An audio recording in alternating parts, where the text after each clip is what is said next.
Lancia just pulled a massive U-turn by throwing a gas engine and a manual stick into a car that was supposed to be all electric.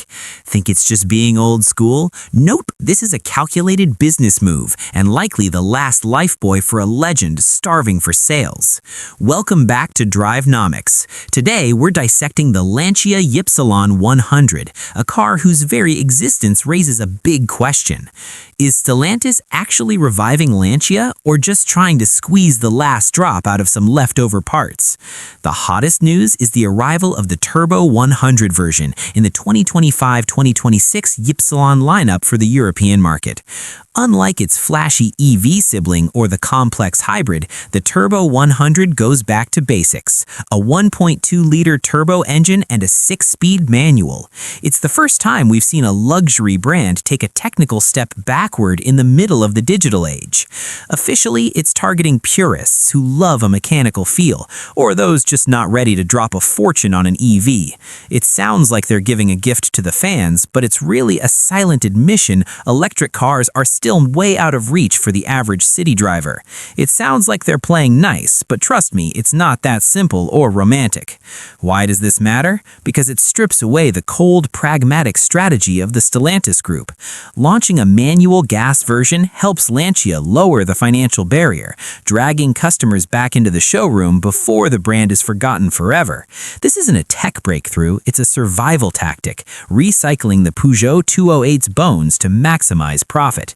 If the Turbo 100 doesn't trigger a massive sales boost, the dream of making Lancia the Italian royalty once again will stay on paper forever.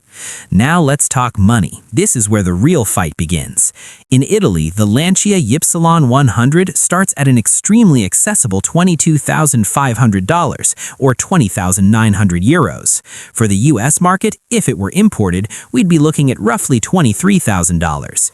In regions like Southeast Asia, this thing has zero chance of an official release, but through private importers, taxes would hike the price to an absurd $45,000.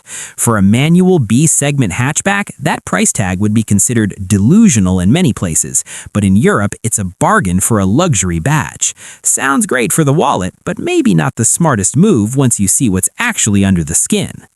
On the outside, the Ypsilon Turbo 100 remains an Italian design masterpiece.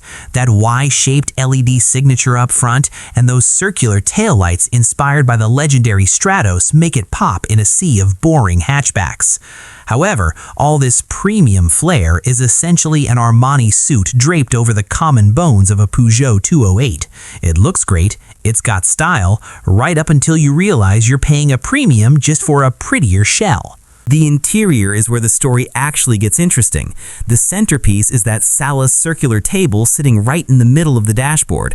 Instead of mocking it as a useless coffee tray, look at the reality. It's actually a brilliant ergonomic solution. In a cramped cabin, this flat surface is perfect for tossing your keys, phone, or parking pass right where you can see them. However, this coffee table sits right next to a long, old-school manual gear stick. This combo creates a total vibe clash. One side is pure lounge relaxation, while the other is pure manual labor. Lancia wants you to chill on those velvet seats, but then forces you to work that clutch every time you're stuck in rush hour traffic. It looks very artistic, but in daily driving, this mix feels a bit out of place. Under the hood, the 1.2-liter 3-cylinder engine pushing 100 horsepower is a clear compromise. It's plenty for darting through narrow alleys in Rome or Paris with decent low-end torque, but on the open highway, it'll run out of breath pretty fast. More concerning, this PureTech engine still carries the risk of that wet timing belt if you don't stay obsessive about maintenance. Sounds great for city life until you're staring down a massive bill for a routine service.